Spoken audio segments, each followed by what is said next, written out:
Hey guys, this is Ryan from the Indie Music Academy and welcome back to a 5-minute action plan on our 30 Days of Action series. Today we're going to talk about touch points and how they fit into your fan journey, and I'm going to give you plenty of examples on how to create touch points for your own music career, so stay tuned.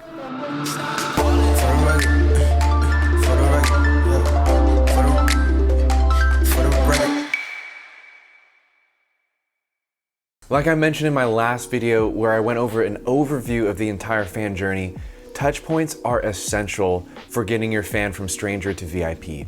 So if you haven't seen that video yet, go ahead and check out my last video talking about the fan journey and the whole purpose behind the fan journey. And once you've seen that, come back here to learn more about touch points. So just as a quick reminder, a touch point is when your message and your music is heard by your potential fans. So it's important to have multiple touch points, especially when fans find out about you for the first time, so you can create that fan early on and really captivate them around your music. So what does a touch point actually look like in real life? Well, there are three main categories. The first being organic touch points. These are ways to connect with your fans that are free. So organic touch point example number one are, of course, your social media platforms. Your social media platforms are outward facing. It's very easy to get shares, to connect with strangers. And so you want to gear these social media platforms to the very beginning of your fan journey. So post content that is very introductory, that is impressive, that shows your raw talent and really gets people interested right away.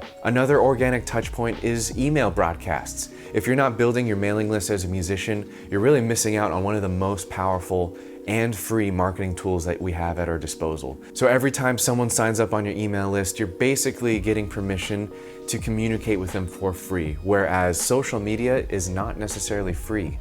You don't get your full engagement on social media. Not all of your followers are going to see your posts because of the algorithm, and email marketing solves that because once you have their email, you can send them an email broadcast. So that's very important to include in your organic touchpoint strategy, email. Lastly, blog content is an organic touch point. If people read an article or even a blog that you've written yourself, that is another way they could become more familiar with you without having to pay for that interaction. So now let's dive into paid touch points because these are just as powerful and just as useful for artists. I believe in using organic and paid strategies, so let's dive into what some paid touch points can look like for you as a musical artist. Number one, continuing with social media, there is of course paid social media advertising.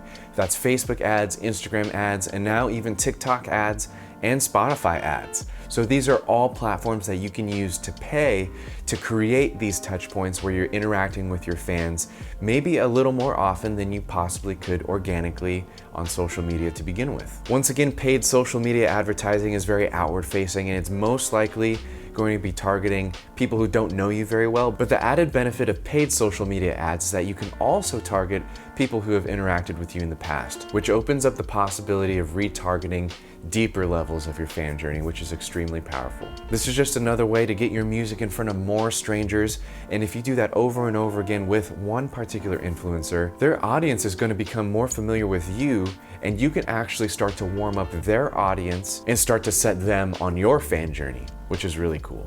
Another paid touch point is something you've all heard of, but maybe haven't really thought of it this way before, and it's actually live concerts and events. A lot of artists think of live concerts as something that they maybe won't ever get paid for in the beginning, or they swing the other way entirely and they won't perform at all unless if they get paid up front. But just like all paid growth strategies, just like Facebook ads, just like influencer marketing, you have to think about the return that investing in that advertising is going to bring you. And the same goes to concerts. So what I challenge you to do is to think of concerts just as another paid touch point to interact with your fans. And you need to set it up in a way where you can get a return off of the investment for setting up that concert. So in conclusion, setting up your own event, hiring out your own venue, and doing promotion to get fans in person to interact with you is a huge touch point that can't be replaced by anything online. It might feel uncomfortable to pay out of pocket to set up your own show, but if you think of it as a touch point that's going to lead fans along your fan journey, it will pay off in the future if you have your completed fan journey set up. So we talked about organic touch points, we talked about paid touch points.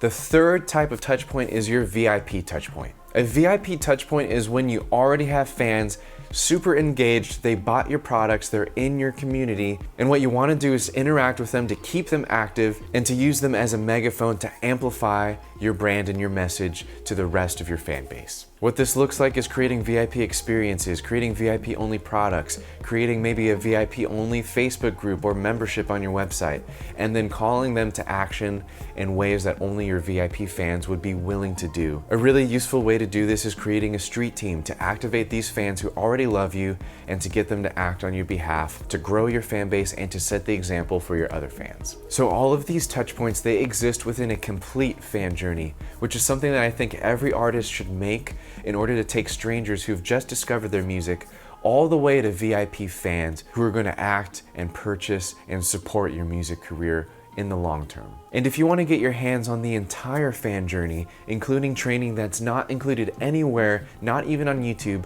I have something called the Fan Journey Cheat Sheet, which is a literal roadmap of how everything that I've talked about fits together. Every touch point, every fan magnet, like what I talked about in the last video and what I'm going to continue to talk about in this series, your content, your products, your VIP membership, it's all included in the Fan Journey Cheat Sheet.